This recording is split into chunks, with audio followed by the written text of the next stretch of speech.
এখানে আসার পর আসলে তেমন কোনো অ্যাক্টিভিটি পাচ্ছি না, কারণ সব কিছুই রেডি করা। বাড়িতে থাকলে যেমন অনেক কাজ ফাজ থাকে, এখানে তেমন কোনো কাজ নেই। সকালবেলা ঘুম থেকে উঠেই দেখি বেশ টকটকে রোদ উঠেছে, তো ভাবলাম সেটা আপনাদের সাথেও একটু শেয়ার করি। নমস্কার সবাইকে, সবাই কেমন আছেন? আশা করি সবাই খুব ভালো আছেন, সেই সাথে আমিও খুব ভালো আছি। ঘুম থেকে উঠেই ব্রাশ করতে করতে ছাদের এপাশটায় চলে আসছি। প্রচণ্ড রোদ, তখন সকাল প্রায় 7টার মতন বাজে। তো ভাবলাম কেননা আপনাদের সাথে বাইরের ভিউটাও শেয়ার করা যাক। তো অনেক বেশি রোদে যেহেতু বাইরে থাকতে পারছিলাম না, ঘরে চলে এসেছি। এটা হচ্ছে ডাইনিং রুম আর ওই পাশটা হচ্ছে কিচেন। বেডরুমগুলো পরে এক সময় শেয়ার করব। তো সেদিনের দুপুরবেলা কী রান্না হবে সেটার জোগাড় নিচ্ছে মা। ওই যে মাছগুলো ডিপ করে এনেছিলাম, আর যেহেতু ওরা ব্যাচেলর বাসা, ব্যাচেলর মতো থাকে, ওইখানে চিকেন অর্ডার ছাড়া ওরা কিচ্ছু খেতে পারে না।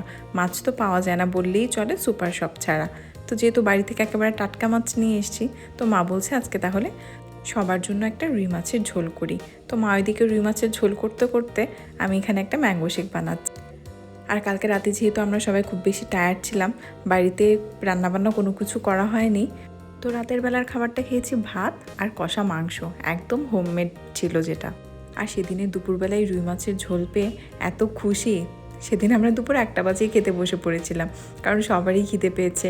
আর অনেকদিন পরে যেহেতু ওরা ভাই বোন বাড়ির রান্না পাচ্ছে, ততক্ষণে আর তর্স হয়েছে না কখন খেতে বসবে।